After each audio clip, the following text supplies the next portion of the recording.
sun really wants to shine, doesn't it? It's been trying to peek through every once in a while, then the clouds fill right back in. This is our downtown sky cam, and a lot of low clouds out there, but every once in a while you can see a little brightness there, and the grass is really green. 58 right now in Des Moines. Brisk wind from the north at 14. Kind of feels like it did yesterday, just not quite as windy out there. It stays breezy though, that north wind about 15 miles per hour, adding a chill to the air, and readings are not going to warm up too much from where they already are right now. Either side of 60 for the afternoon, with that sunset coming in after 8:30. And well, we're on the back side of the system with that cold wind blowing about 10 to 20 miles per hour throughout the state. Now, yesterday we did have the really gusty winds. At least we've gotten rid of that. It's like baby steps, a little improvement here, a little more improvement there. But we are stuck with the cloud cover, a huge shield of clouds across the entire state. Although at times you can even see here a few holes have developed in the clouds. Now, we're also watching a little bit of rain across the Davenport area. We're noticing a little bit more coming in from Minnesota, and we'll have some pockets of drizzle this afternoon, maybe even a stray sprinkle, but nothing significant.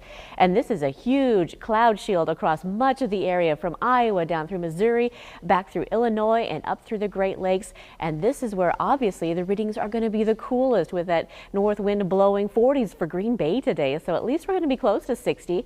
There's the heat. The warmth is out to the west. 70s all the way up through the Dakotas today, 80-degree readings across Kansas down through Oklahoma.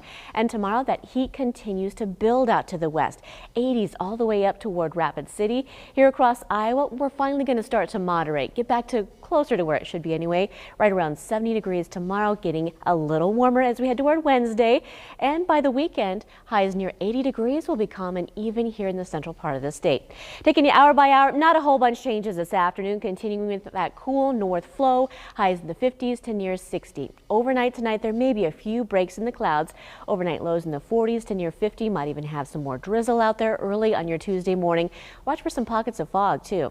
By Tuesday afternoon, we have hopes of seeing some clearing skies, at least for the western half of the state, and that's where readings will be the mildest, close to 70 degrees. As we head toward Wednesday, a few more clouds are on the way, even a couple of early morning showers, especially across the southern counties here. But as we head toward the end of the week, we'll finally start to get more sun and a bit of a warm up. It's just going to take a sweet time getting here. So a gradual warm up is on the way, and we're going to battle those clouds right through the rest of the week. Highs do manage the 70s here. By Friday, we'll have a chance for more showers and thunderstorms. So far, Saturday looks like it could actually turn out to be the driest day of the holiday weekend and the warmest, readings well into the 80s there. Here comes some more rain though for Sunday into Memorial Day.